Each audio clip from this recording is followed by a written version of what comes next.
Sa mga ka-tech vloggers, mga subscribers, bago tsaka luma, mga supporters, mga dumaan, dumalaw at bumisita sa channel, lahat ng mga viewers, secret viewers at silent viewers, magandang araw.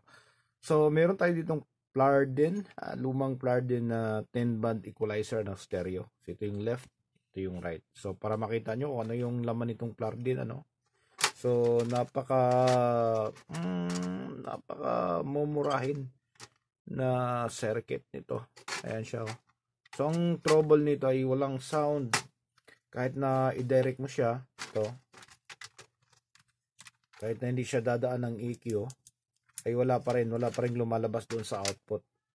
Ayan. So, ang gagawin natin dito ay huhugasan natin to, ibabad natin sa sabon, tapos huhugasan at patutuyuin. Tingnan nyo yung hitsura nito. Ayan. Okay? Tapos, sigurado to. Ito mga ganito kasi, ang sira nito madalas, cracking sound. Cracking sound dahil dito. So, itong mga mumurahing slides na to. Ayan. Susubukan nating linisin to kung anong mangyayari.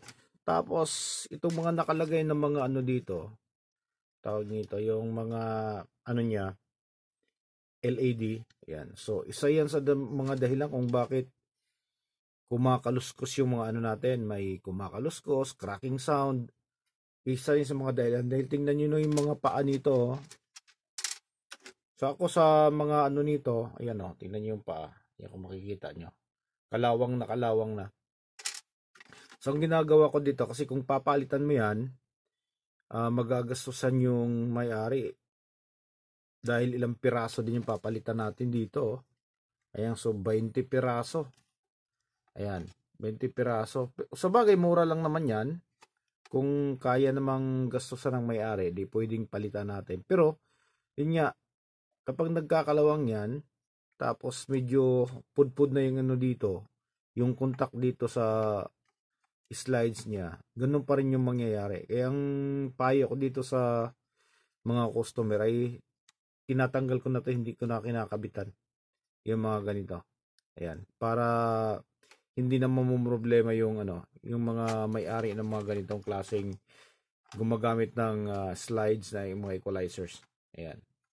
Okay, so ayan, sasabon na natin yan, babad natin sa sabon, huhugasan. Pero doon natin gagawin yan kapag mainit na yung panahon. Tapos titingnan natin kung ano yung pwedeng magawa natin. Okay, tapos ito babaklasin natin to. Ayan, babaklasin natin yan. Para malinis talaga natin ng maayos yung mga switches sa loob. Kasi kung kinakalawang na yan, hindi na yan basta-basta makukuha sa babad sa hugas lang. Kailangan talagang i-manual natin hugas. Kaya kailangan baklasin ko to isa-isa. Okay, so ayan yung hitsura nitong Plardin na to. Ayan. Napaka generic nung laman. Okay, so abang-abangan nyo na lang kung ano yung pwedeng magawa natin dito sa equalizers na to, kung mapapatunog pa ba natin to.